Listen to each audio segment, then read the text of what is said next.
Hello, everybody. Hello, everybody. Good to see you all this morning. Happy April 4th. We mentioned this before, or second, rather. I don't know why I said April 4th. That's Saturday. That's Friday. Today, April 2nd is, I mentioned this in staff in the United Methodist Church. April 2nd is the day when John Wesley wrote in his journal that he went out to the fields to preach. And lots of people heard him preach that day, but he was a gentleman. And gentlemen do not preach out in the fields with the common folk. And in fact, that was considered vile behavior.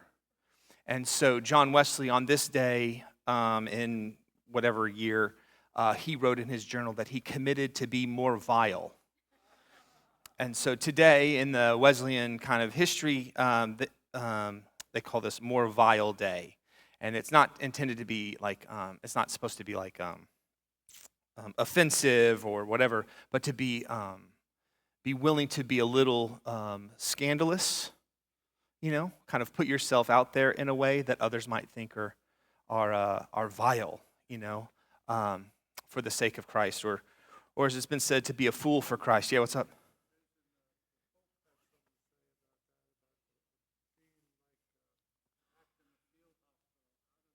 Oh, there you are, yeah. Yeah, absolutely. Yeah. The Pope had something to say about being out in the field like a field hospital, and it starts to smell out there. And so yeah, commit to be more vile, you other fellow Methodists, whatever that might be today. Welcome. Thank you, Dan, for running this computer, Sean running the soundboards. Miss Victoria's going to come in here in a little bit because I thought it might be helpful to print off this document, and we'll pass it around for everybody that you can take one as you go. At the end, there's a chart that I put together, and I'm going to add to the chart as we move through it for you to kind of think about these passions in a certain way, or in a particular way. Okay, we are on page. What page are we on? 70.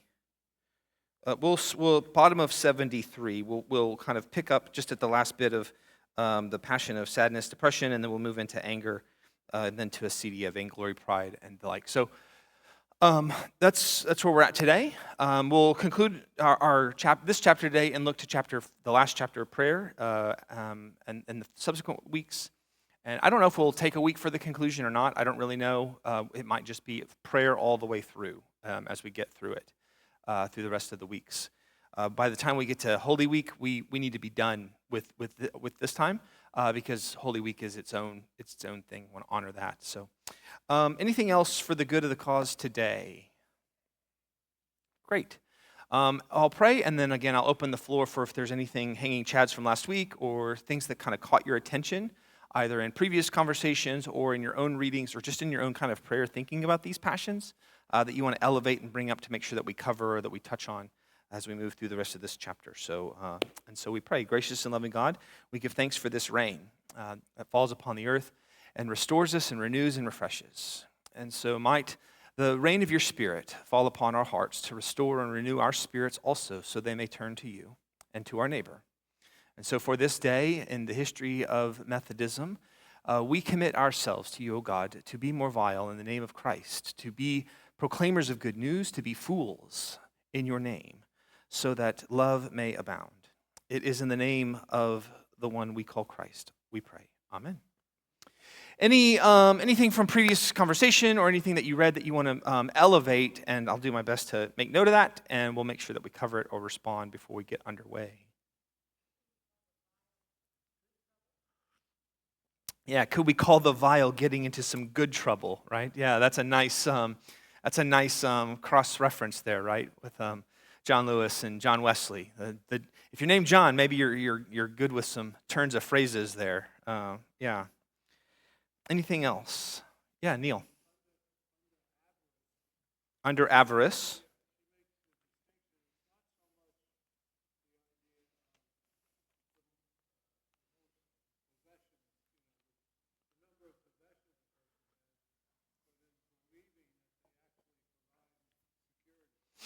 Yeah, it's not so much greed as it is the number of items or things that you have, but the false security that you believe those items or that money or whatever it might provide you, and in the end they don't. Mhm.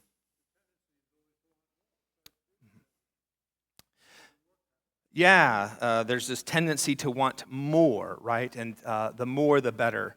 There's a thing in different worlds called object aputier or object A.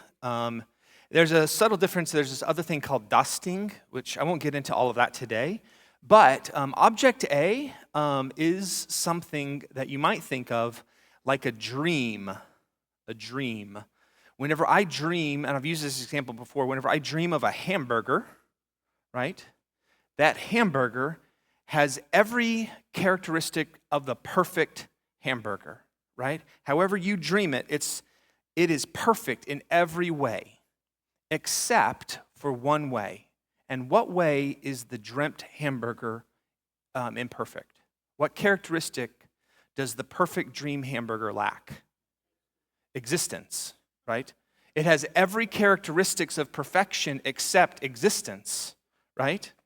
And so in that way, the object A, you imagine that if I could just get enough of something or more of something, or if I could attain this object or this status or this position or whatever it is, this pedigree, whatever the thing is, if I could just get that, if I could obtain that, then I will be happy and I will be satiated. The object A, like that dream hamburger, has every characteristic of perfection, except object A is an object that doesn't actually exist. Thank you. And so avarice, in many ways, is a pursuit, a dedication, a devotion to object aputier, object A. And whatever that A, whatever that object, whatever that thing is in our lives, we will pursue it relentlessly. So much so that even whenever we think we get it, how many times have we seen people like, man, if I just had X number of dollars, and then they win the lottery, and then what happens? Yeah, it's just there's like a misery that comes with it, right? Or there's it's just not as good as I thought it was going to be, or this boat is nice, but I need a little bit bigger boat, or whatever the thing is, right? And so avarice's addiction to object A, or avarice isn't so much about the collection of goods and items or things, but the belief, the dedication, the devotion, the religious connection to this idea that this or these things will bring me some type of security or wholeness. That's the thing, avarice. Pretty alive and well here in Keller, Texas, for whatever it's worth, avarice, for sure. Thank you, Neil. Any other reflections? Yeah.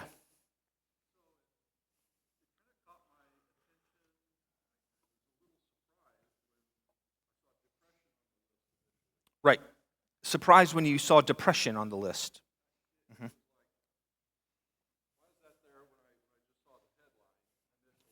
Oh, uh-huh.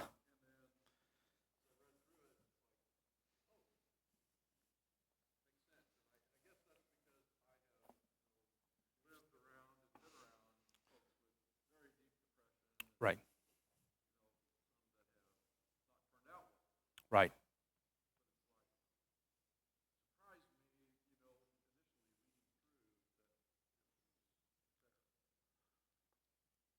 Yeah, it's surprising for those online. He was sharing that he knows folks that live with clinical depression, and it's a very terrible, terrible position to be in. It doesn't always end well.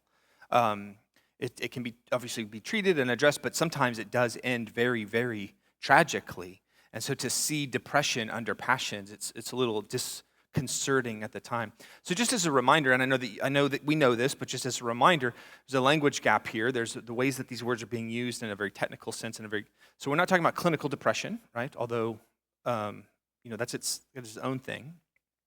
But some of the characteristics within clinical depression we see kind of manifested. Sometimes we get into depressed states, even though we're not diagnosed as a person with depression, you know what I mean? Like sometimes you just get into a lull. So two things here. Just like passion or passions isn't being used here as something that you really love, or that you're really, really into. Passions here is described as something that actually pulls you away from God, pulls you away from love, right? And so passions described this way are these things that pull us away. And because they're so fiery, because they're so intoxicating, they feel like you kind of feel whenever you're passionately in love with something, but they're distortive, right? Passions are distortive. They're like a Trojan horse that pulls us away. They come in through our weaknesses, right? And we're like, oh, what a wonderful gift this is. And then as we slumber, they wreck us from the inside out, right? So these passions are the things that actually pull us astray. And so depression or sadness perhaps is a better word for our day, because clinical depression has its own very specific definition, and there's obviously some sensitivities that we are mindful of these days around that, as rightly so. But depression or sadness in this way, right, is that kind of Trojan horse where you feel like you can't even love yourself. So how can I love others? Or I do love my neighbors as I love myself, and I hate myself, right? And so even I'm not saying that the desert folks are saying that the golden rule is misguided. That's not what I'm saying. I am saying that even the golden rule is not immune to passions. That it could be the sin is corruptive, right? And it can even use the golden rule as a way to justify your disdain for another person. Can you see how? I disdain myself. And so I disdain you, but guess what? I'm loving you like I love myself. I'm following that's not the golden rule, right? That's not the spirit of the golden rule, but the letter of the law suggests, right? You see how these passions or the demons or these spirits, sin, right? Sin particularly, can corrupt even that which is good. And that's where that's where it's really problematic. You gotta be watchful, mindful, be alert, be awake. These spiritual disciplines are helpful in that way to kind of enliven our spirit and focus us to be mindful of how it is that the very, very vulnerable pieces of our lives, the things that we don't even think about, we're not even thinking about protecting the golden rule, right? That's a good one. Check, got it. Our defenses are down on that one. And then they're like, remember how terrible you are? Right? So, that's where this vigilance is important, and it moves through the most vulnerable parts of our lives, and the most vulnerable parts are generally not the parts that we're paying attention to, right? They're the assumed, they're the presumed, they're the ones that we take for granted, right? Yeah, good. Any other reflections at this point? At the bottom of page 73, she begins to talk about anger. Anger is the most fierce passion. And there's probably more in this literature about the destructive nature of anger than all the passions put together, right? Anger is more potentially destructive of love than any other passion. Furthermore, there's more danger of self-deception as we tell ourselves we're not angry, right? We're correcting.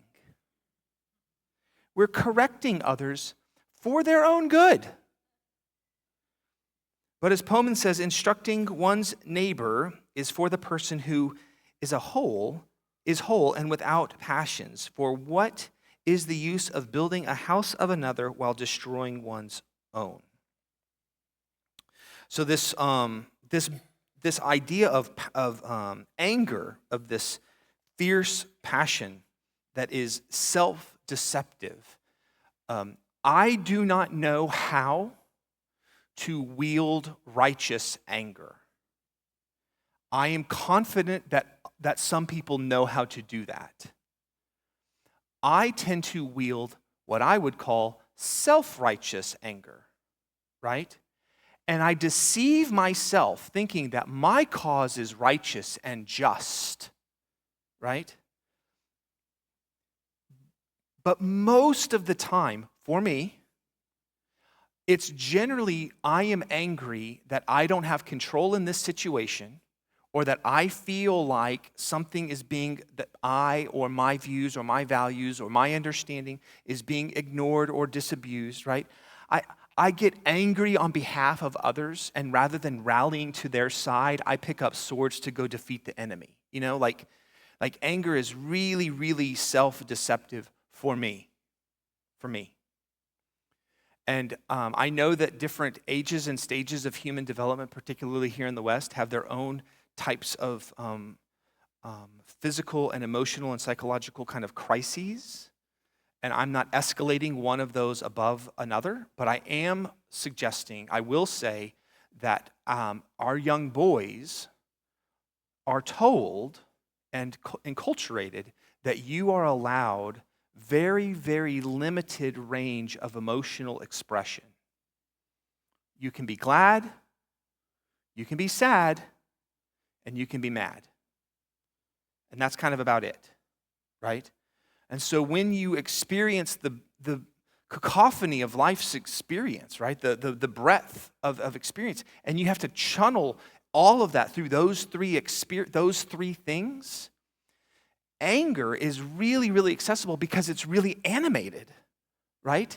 And you know what I mean? Like, if you are expressing some sense of remorse, you know, if you're experiencing remorse or regret or shame or you know, like, you can go down the list. There's a bunch of things. We are enculturating our young boys that all of those emotions, really, those are just different colors, different flavors, different hues of anger. And they will misappropriate the use of anger when really they're feeling shame, right? Or really they're feeling resented or ignored. Or are you with me? And so it is not surprising, it ought not be surprising then, that when our young boys grow into young men and they enter into a world, right, and they don't know how to actually process the multitude of colors, you know, they live in a black and white world, and they move to Technicolor, and they don't know how to process that. And so what do? Usually, young men lash out in anger so quickly and so commonly that it should be no surprise that there's more written about the destructive nature of working with young men in the desert than anything else. Like, it's not a current problem, right? But it's pretty acute these days, particularly in America. I've not traveled around the world, I don't know, but particularly in America. If I were to say there was a shooter in a school, chances are you implicitly associate a young man doing that. You know what I mean? Because it's just like, yep, that's that. And if it's not, then it's surprising, you know? So this notion of anger is really quite potent, and I would offer up that because anger is, you can use anger. I mean, anger is a gift from God. Anger is a way to be angry, you know, on behalf of the oppressed and the marginalized and pointing out injustices, for sure, right? But oftentimes, particularly today and in our desert tradition, we read about how anger gets weaponized to say, actually, you know who the real victim in this situation is? It's you. And you are allowed to be angry on behalf of victims in the world. And since you're the victim, you can be angry, and the ends justify the means. Therefore, are you with me?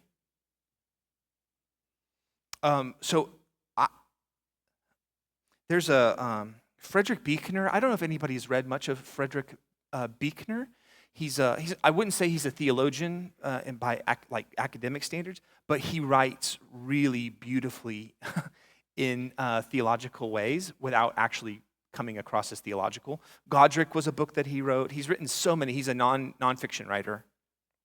So very, very good. Very eloquent, very beautiful, very accessible. Frederick Buechner wrote the following: of the 7 deadly sins, anger is possibly the most fun.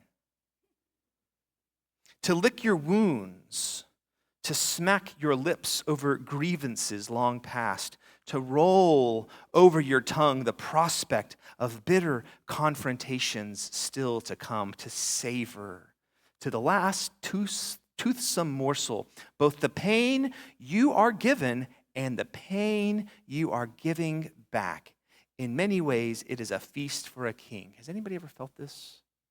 Does that imagery resonate with you about anger and it's just rolling around in your mouth? Like, if I see that, yeah, too much. Yeah, like, if I see, I can't wait to confront that person, and I'm going to just tell them like it is. And if I could are you with me? Like, you replay the scenario, like my boss was a jerk, and if okay.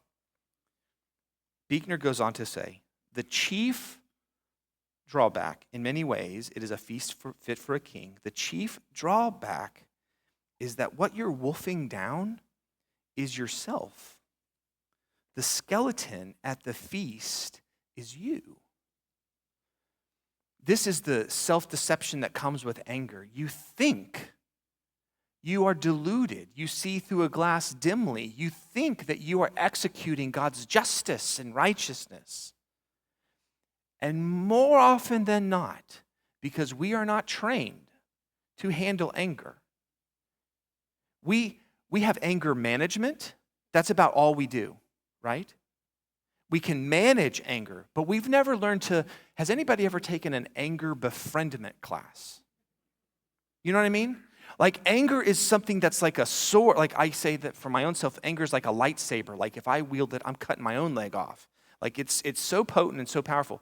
Like, we don't even have the collective tools to talk about how anger can be helpful. It's so volatile that the best we can do is manage the anger. And you actually, if you're going to take an anger management class, nobody does that proactively. It's always reactively and oftentimes court-ordered, right? So we have very little tools, very little practice of actually wielding anger well. And so when we wield anger, we end up feasting on ourselves, to use Buechner's language, right? And that you become a skeleton, lacking any spirit. If you can imagine the dry bones in Ezekiel, right? You're just laid out, sun scorched, right? I mean, anger is incredibly potent. And so I would offer up that we all feel angry, and that there's nothing, that's fine, that's fine. That this passion of anger, though, where you believe that you are righteous in your anger, just like the desert folks say you probably haven't experienced a demon because you beat yourself up pretty good, you probably have not had enough training to deal with anger to move from self-righteous anger to righteous anger. You probably haven't. Particularly middle class, upper middle class white folks in Keller, Texas, right? When we get harumphed that we can't find parking. You know what I mean? We're not systematically oppressed in any real way, you know?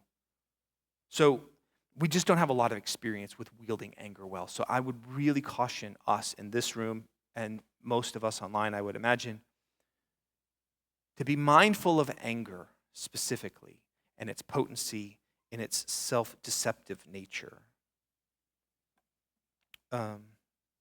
She speaks pretty concisely about something that's written about so much, right? There's not much actually in the anger section in the Bondi book, despite how often it's written about and spoken about in the desert tradition. She even, at the bottom here, right? We must talk with persons towards whom we feel that anger, right? That's the way to diffuse that anger. And that's terrifying. Because when you feel anger and you want to talk with somebody, because that's how you diffuse the anger, and you want to talk with that person about who you're angry with, it's really difficult to not just get re-angry again, right? So it's way more complicated than just take 10 deep breaths.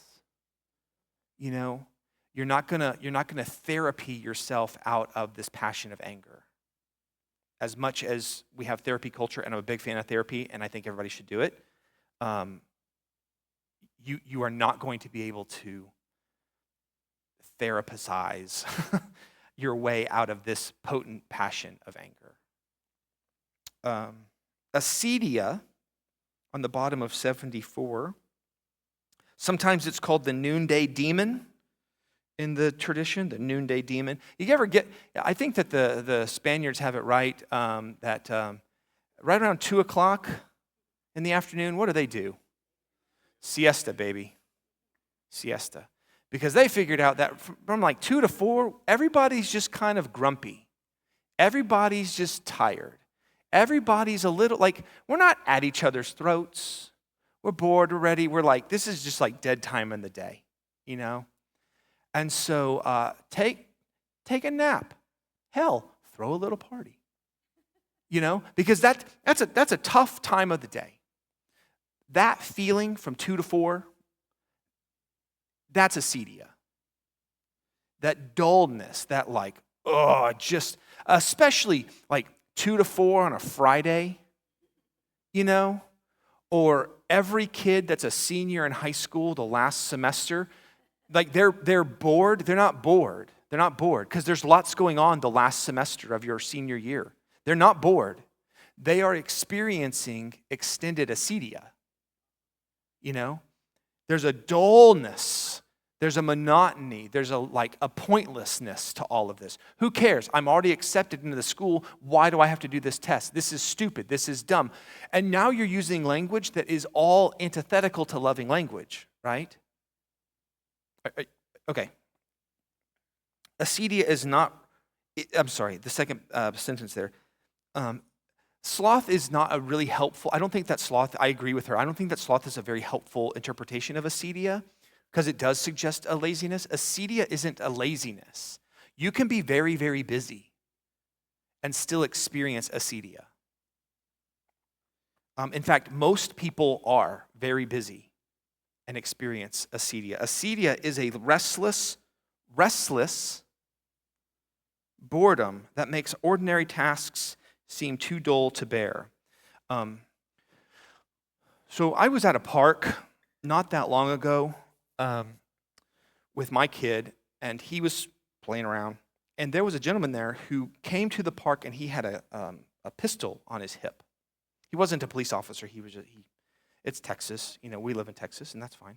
And I said, hey, tell me about, I don't own a gun. I don't know. I know how to use one. I just don't own one. You know, I grew up in Texas. My dad taught me how to shoot some. I was a Boy Scout. I'm familiar. I said, hey, tell me about this gun. It looked really kind of interesting. He told me about it. I said, hey, why'd you bring it to the park? You know?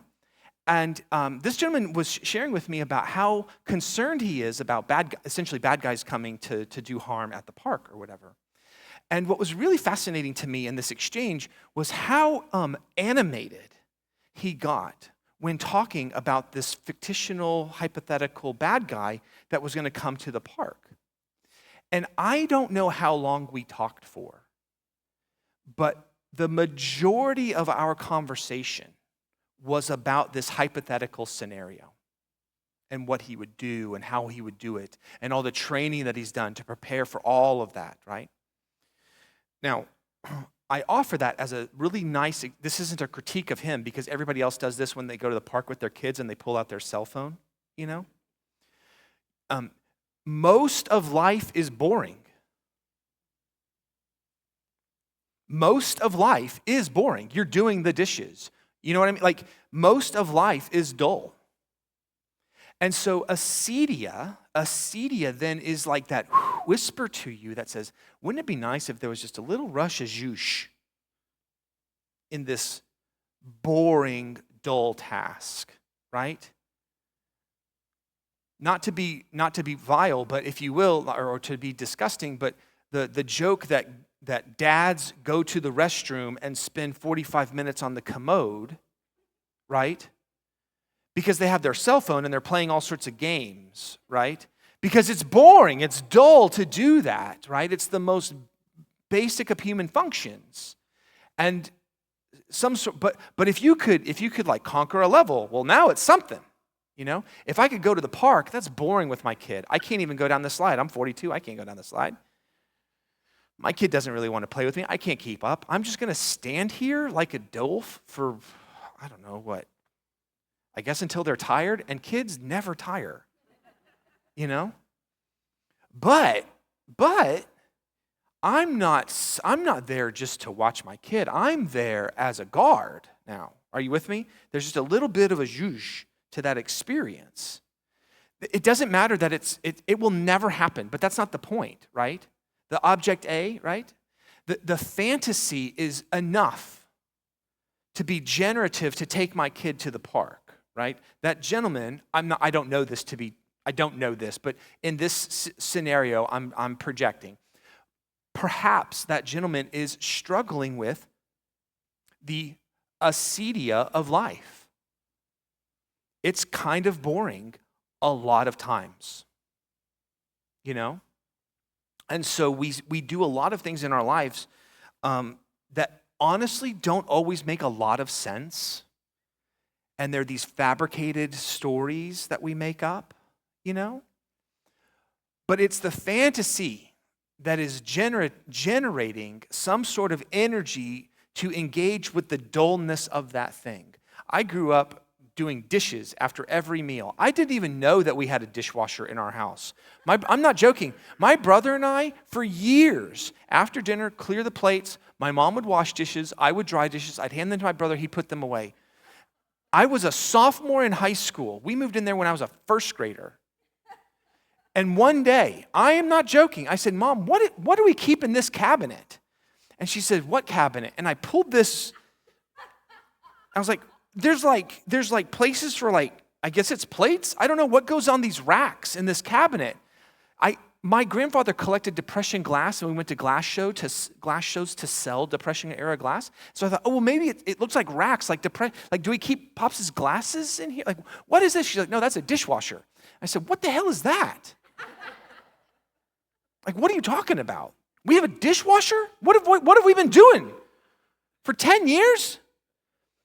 Okay, so my mother recognized that it was very boring and dull to wash and put away the dishes. It is. But she always made a game of it.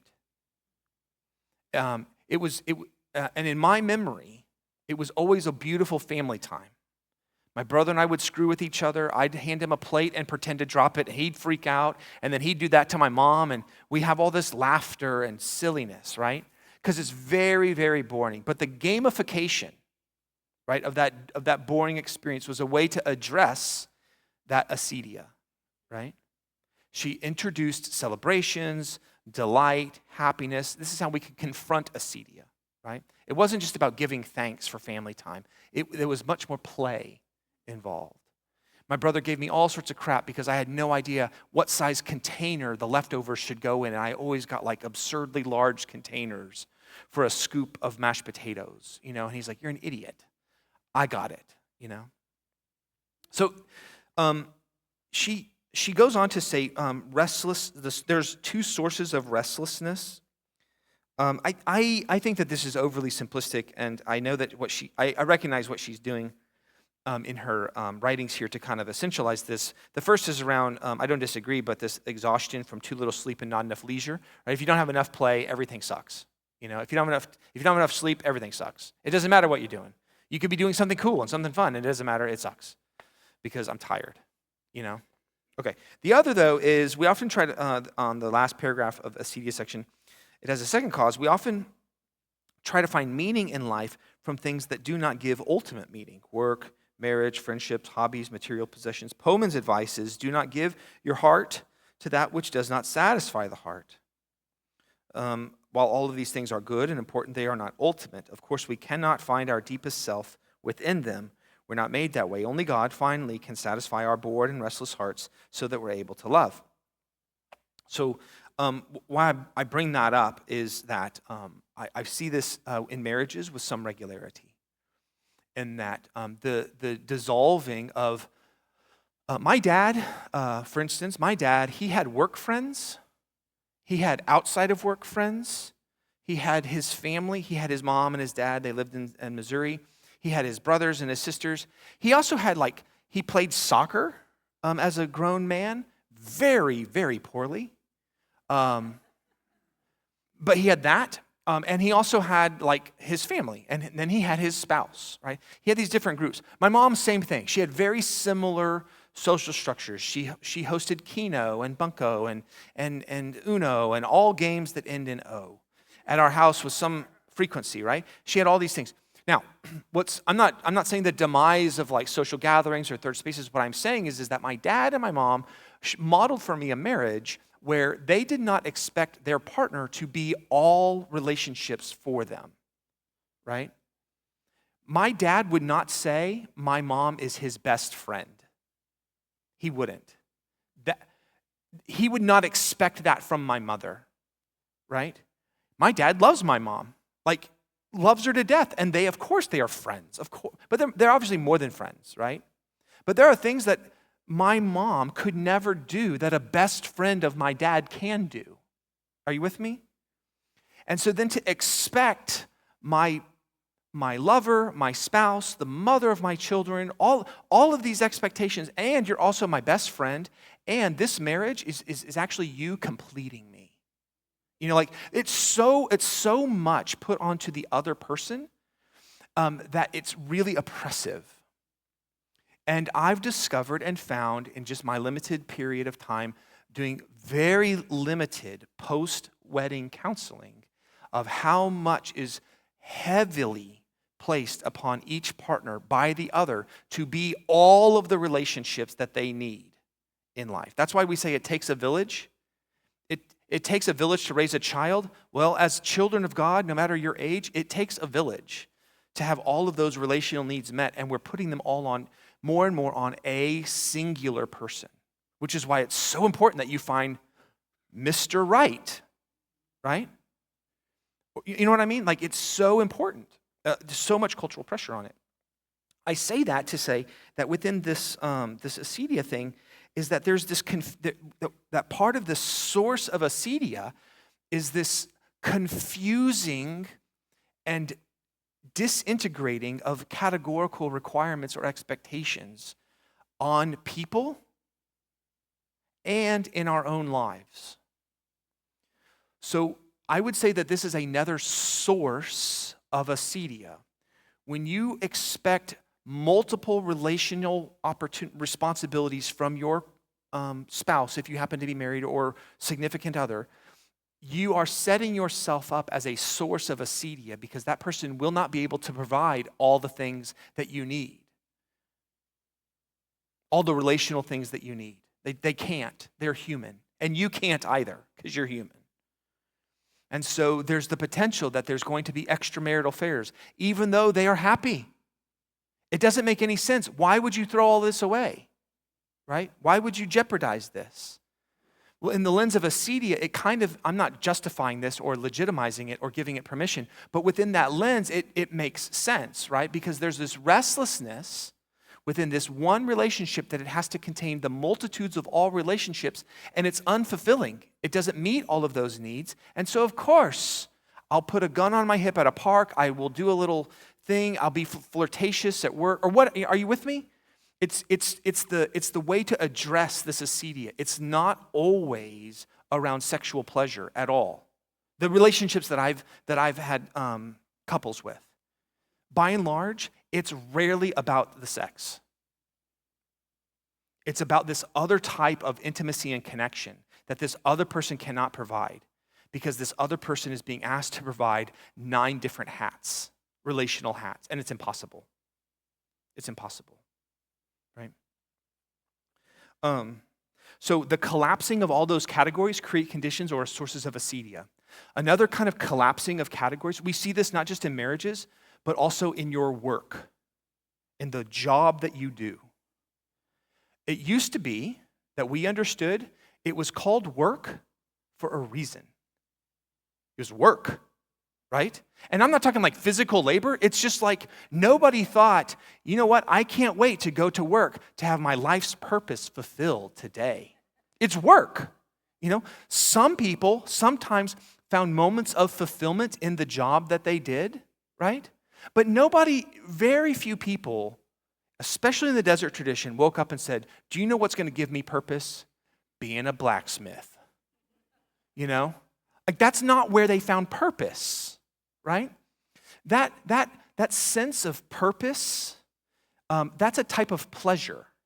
It's called eudaimonic pleasure. And so this type of pursuing of this pleasure is good. It's a good and wonderful thing. The pursuit of purpose. The pursuit of purpose, right? The problem is that particularly today, we've collapsed those categories, and we also have this other type of pleasure called hedonic or hedonism, right? Sensory pleasures, right? And has anybody ever heard of the hedonic treadmill? You ever heard of this phrase? So this collapsing of pursuing, so you would go to work to get money to then go buy things. Like, that's why you work, right? That's why I do this job. Put food on the table, to rent over the house, all the things. I'm not going to work to then also have my deepest needs met, of my existential sense of who I am as a person. Because now I'm asking my employer to also be my spiritual director, right? My therapist, my everything. You're doing the same thing. We're doing the same thing that we do in marriages that we're now asking our employers to do. And ask any manager, and you will hear this. And if you're a manager, maybe you've experienced this. Why do you not just come and do your job? Just do your job. Like, it's just do this job. I don't feel like we all need to go out for drinks every single night to hang out. Like, just do the job and go home, right? I don't know why you're telling me all of these I'm not your therapist. I'm your boss. And in these hours, we're doing this task, right? But we've collapsed the eudaimonic and the hedonic pleasures together so that now work is our source, our primary source of purpose, of value, of acceptance. And so now people always want to do meaningful work, right? And I hate to tell you, most work isn't meaningful. It's work.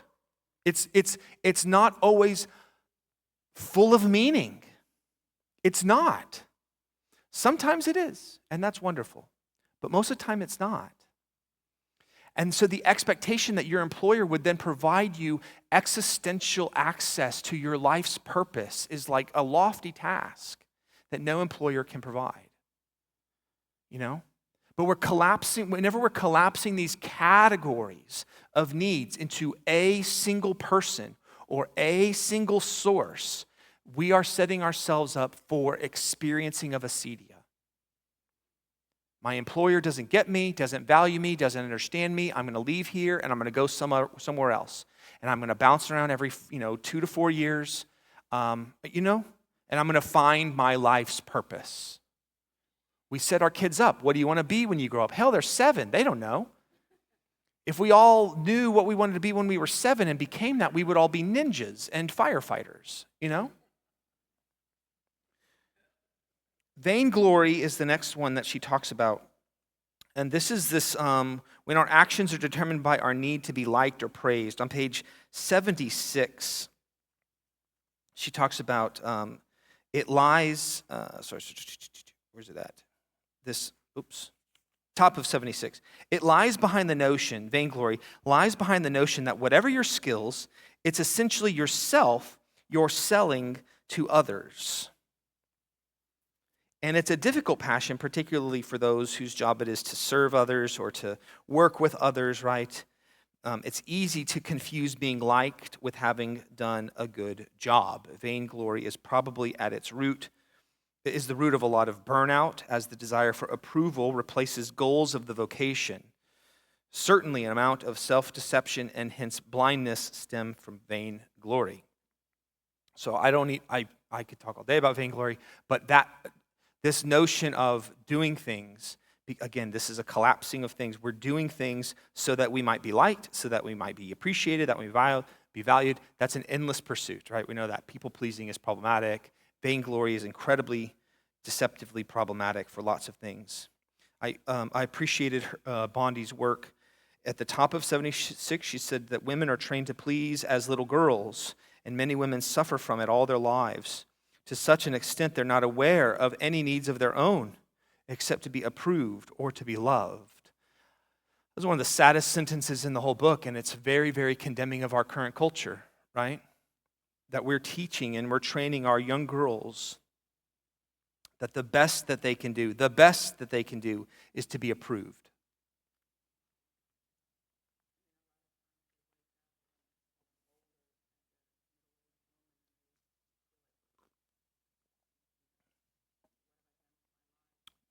Yeah, then you wake up older in life and you're middle-aged and you're like, what have I done with my life? I've been pursuing, as Scripture says, right? Beauty fades, right?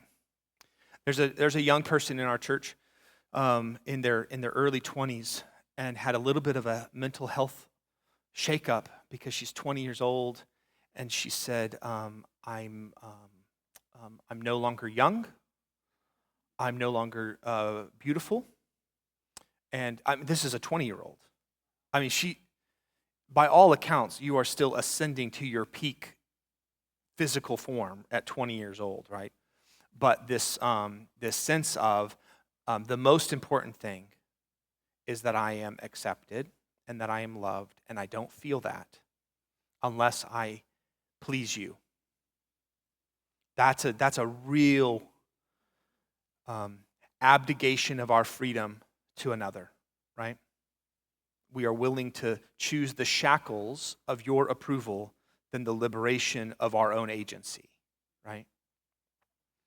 Pride, oddly enough, it's the shortest. Did you catch that? We talk a lot about pride in our culture these days, like pride is so terrible, so terrible. Honestly, pride isn't written about a whole bunch. In these sayings and in the desert. And it's not because it didn't exist. It's because that really wasn't the one that they were really wrestling with the most.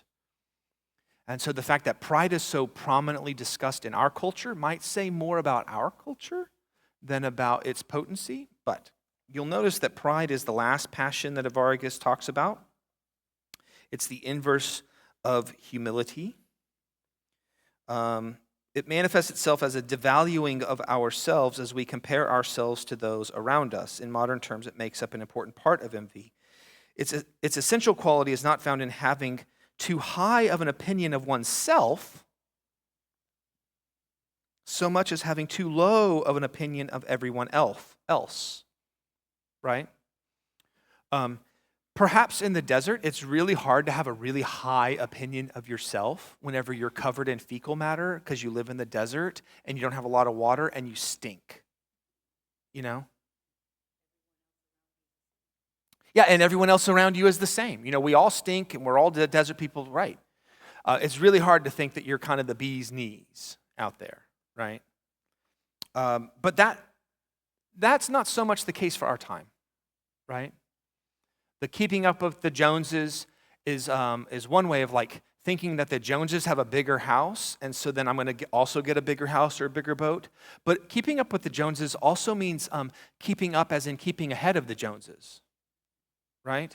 Like, heaven forbid I have a bigger house and then the Joneses got a bigger house. They suck, right? We got to do better than them, right? Or that my gain must come at the expense of another. Right? Kind of a schadenfreude. Has anybody experienced kind of a schadenfreude? You know, it's that German sense of pleasure at the demise or pain of others, right? America's Funniest Home Video is kind of built on that schadenfreude thing, right? You see somebody get hit in the crotch, and it's hilarious. And it's only funny because it's not happening to you, right? So this pride also shows up when we attempt to control others, especially those that we love, right? It feels like schadenfreude. It kind of feels like that. And then in the end, it's us finding, it feels like schadenfreude. Then it ends with us not finding any value in the world or in God unless there is a personal and direct benefit. Why should I do this thing? Why should I participate in the public good? Why should I pay taxes to the school district? I don't have any kids in the school district. Who cares? That, right, is not thinking that you're better, right, than others, right? But you actually think worse of others. That they would ask me to provide funds for something that I don't even use? Are you with me? Like, that's a prideful posturing. So, in conclusion, she writes the importance of doing the little things correctly as an accumulative drip, drip, drip of formation. So that they might be a little nitpicky or picking on semantics. She acknowledges it might feel that way. But again, if you think back to the passions as described by Pullman and how they start, like from here and then to here and then to here and then to out, right? Or here and then out. Addressing them at their if you're weeding a garden, like I mentioned last week, when they're small, uprooting them when they're small is so much easier than once they've taken root. So they're not legalistic. These desert folks are not trying to be like petty or persnickety, right? They're just keenly aware of where those little weeds are popping up and saying, whoa, let's go ahead and nip that in the bud real quick, and then we can continue our gardening here. We can continue cultivating good fruit. We are often offended. She writes on page 77, over on the second, the last line before the second last line. We're often offended that someone should take a small act of inconsiderateness as on our part as a sign of our lack of care for them, when in fact they're right. This is where our passions begin. I have told my lovely wife multiple times, I don't see nor hear how I am affecting a room. I don't know that. I'm trying really hard. I visit with others. And I've asked her, I said, would you please help me whenever I get animated and excited, because I'm not blaming, I'm taking responsibility. It often manifests as though I'm angry. My animated and my angry they look very, very similar, right? My curiosity, right, and the Spanish Inquisition look very similar, right? I'm really not trying to be. I get so passionate that I get distracted and I'm literally out of my mind. I am unaware. And so I've asked Esty, hey, whenever I get like worked up or if I'm moving in that direction, would you please say something? And thanks be to God, sometimes she has the courage, because it takes courage. It does. And I really applaud her for this. To say, hey, it sounds like you're getting defensive. Now, for me, I don't know if anybody else, that's a small thing. I didn't think I was getting defensive. I didn't, whatever. I have a choice then to say, I'm not getting defensive, right? Right? Or I can recognize that perhaps, maybe, she's correct, right? And that maybe even I'm not intending to be defensive. That's how it's being experienced, right? You've been driving down the road. The officer pulls you over. Officer, I'm so sorry. I did not intend to speed. What does the officer say? License and registration. Like, I don't really care what the intention was. The outcome was you put people's lives at danger. And so you need to take responsibility for the action regardless of your intention. You killed someone. It's not murder, but it's called involuntary manslaughter. You still have to take responsibility for those actions, regardless of your intention. It's the responsibility of the actions that the desert folks call us to, right? So it might sound like your spouse or your neighbor or your friend is being nitpicky, and you're like, maybe, but maybe they're correct. Maybe they are correct. And then you have an opportunity to receive that not as judgment, but as actual good news. Not pleasant, Not pleasant news. Don't confuse me. Not pleasant to hear, but good news in that it is salvific. It leads you to liberation. It guides you to salvation. It moves you closer to love. If I can be a person who grows in my lack of defensiveness of my own pride and ego, over time I will move closer to love, right? When my wife says, you are being a bit defensive, I'm encountering you as being defensive. Are you with me? Am I beating a dead horse here? Does this make sense? Okay. These are good news. It's not pleasant news, but it is good news. And I think whenever we're, again, collapsing of the categories, good and pleasant are not the same thing, right? Sometimes really good news is really tough to hear. I forget who said this.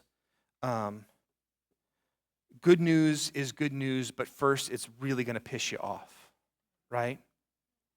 I know it's from Ted Lasso, the woman, but it doesn't matter. But it's actually from someone else as well. Okay. What I passed out is my attempt.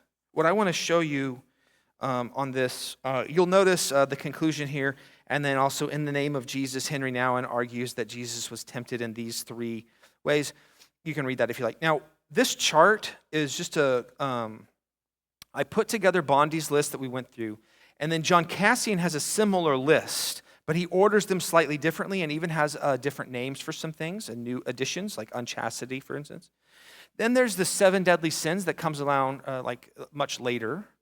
And then there's this thing called the Enneagram. If you're familiar with the Enneagram, those are the passions of the Enneagram. In the order, numbers 1 is anger and number 9 is sloth. So that's the sequence of all that. And I just share this with you to say that people have been wrestling with these passions for a really long time, trying to categorize them to acutely diagnose these things well so that we can find good and healthy treatments. Some passions are consistent across the board and some are not. But what I want to spend the last couple minutes on is just highlighting what I am suggesting. I'm calling this Jason's interpretation of, and I don't have another category, but sometimes I would say passions blind and bind, and you might not know that you are ensnared in a particular passion. But what you can tap into, what I've discovered I can tap into a lot easier, is what I'm seeking, what I'm looking for. Like in the core of my being, what am I really looking for? And oftentimes, whenever I know what I'm looking for, it manifests, because that's kind of, if you will, a vulnerability. I'm looking for something, right? And so I'm more prone, like a fish who's looking for food, and I'm very vulnerable to find, and I'll bite a lure, right? So when I'm aware of what am I looking for, what am I seeking, I am more likely to fall victim to a passion, okay? So this is my effort to suggest what would you be seeking that might be very seductive for you to grab onto that particular passion, okay? So the first one, if you are seeking fulfillment with your life, right? Whatever that might look like, be it in food or fulfillment with just your existence. So you're bopping around from experience to experience to experience, right? A diversity of experiences to try to find some sort of fulfillment. If you're seeking fulfillment, the passion of gluttony might be helpful to you to address that and to see what do they say about gluttony. Even if you're not eating, are you with me? If you're seeking fulfillment, the passion of gluttony might be the passion that you are being seduced by, okay? If you are seeking, in avarice, we talked about this before, if you're seeking security, right? Like Neil had mentioned before, it's not about the diversity of items that we have, but trusting that these items are going to bring us some sense of security in this life or the life to come, right? If you're seeking security, and so if you're regularly looking at your 401k and thinking, man, I'm getting screwed over here, right? Maybe you are under the pursuit of some type of security. If you are seeking connection, genuine relational connection, connection with another person, connection with the earth, connection in any real way to purpose, you might be under the passion, or you might be lured by the passion of impurity or lusting after bodies or sexual lust like that, right? If you are seeking some type of connection, you might lust after really important or vibrant experiences or relationships, right? And so if you don't feel connected, this is an easy one, if you don't feel connected with your significant other, you might lust after a connection with someone else. Are you with me? If you're seeking connection, if you are seeking the lost object, object A, if you are in pursuit of the thing that has every characteristic that will bring you happiness and wholeness and completeness, except it doesn't exist, right? You might be lured by the passion of sadness and depression. Because no matter what you get, it's never going to be sufficient. It's never going to be enough. People can tell me all day long that I'm loved and I'm valued, but when I'm in the state of depression, it doesn't matter, right? It doesn't matter. There's something else that I'm seeking, something else that I'm longing. There's like a missing something, and I'm searching for it, right? If I'm if I'm seeking some sort of righteousness, I would suggest, argue perhaps, that we are lured by the passion of anger. If you are seeking purpose, you probably are more likely to be lured by the passion of acedia. Because most of your life is pretty boring and purposeless and maybe meaningless.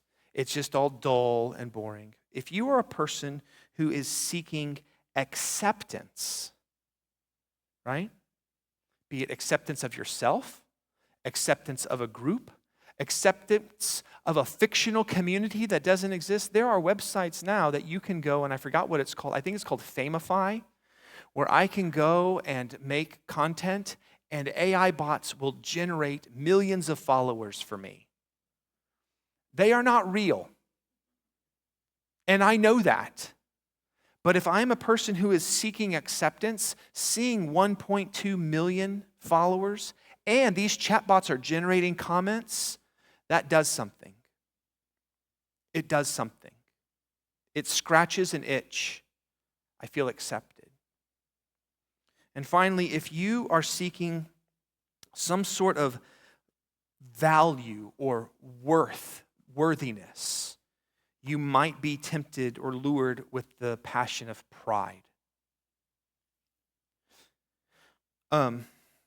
Now, though that column isn't on the page because I don't have any documentation. That's just my own wrestlings with these for years in an academic setting, and then just listening and talking with folks. I could be totally wrong on these things, and so I offer that to you as your own kind of I don't want to say homework, but some way to wrestle with this. Sometimes it's just really hard to know if you've bit into a lure or not until you kind of take a step back and say, what am I really seeking here? Right? And if I can assess what I'm seeking, then I'm probably going to be a little more attentive to the vulnerabilities that passion is going to swoop in and address that need, right? Or whatever I'm seeking. As Augustine said, right, our hearts are restless until they find rest in thee, right? So as you go forth from this place, there are lots of passions, lures. I like this metaphor. I'm glad that thank you, Spirit, gifted this to me here. This notion of lures that we can snap onto and be plucked out, right? Be mindful that we are surrounded by many lures, right? And what drives us clamping onto a lure or pursuing something else is what we're seeking. So in your own prayer time, in your own devotion time, maybe ask, God, will you become the desire of my desire? Will you become the heart of my desire? Will you become the desire of my heart? Right? And in doing so, I trust that you will be able to more easily negotiate the lures that we swim in. Okay, I think next week we'll look at prayer. Any last? I'm sorry I didn't pay attention to time very tightly. I apologize. Next week is prayer. We are going to move not quickly, but we will move through it. I know that we need to move through it quickly. But prayer is that section that she talks a lot about. Well, how do we actually combat these passions? And so that's where this seeking language is kind of a bridge. Pay attention to what you're seeking. We do that by way of prayer. She's going to talk a lot about different types of prayer, what introspection is, as well as prayer itself. And so those are two different categories, introspection and prayer. She'll talk about all that. So, okay. Amen? We'll get to chapter 6 probably very briefly. It's very short. Chapter 6 is maybe 5 or 6 pages long in its meatiness, and we will get to that probably briefly. But the goal, right? The goal is to address how do we love as God loves, and our own God image will inform that in time. But okay, all right. Thank you all so much. Hooray for Jesus.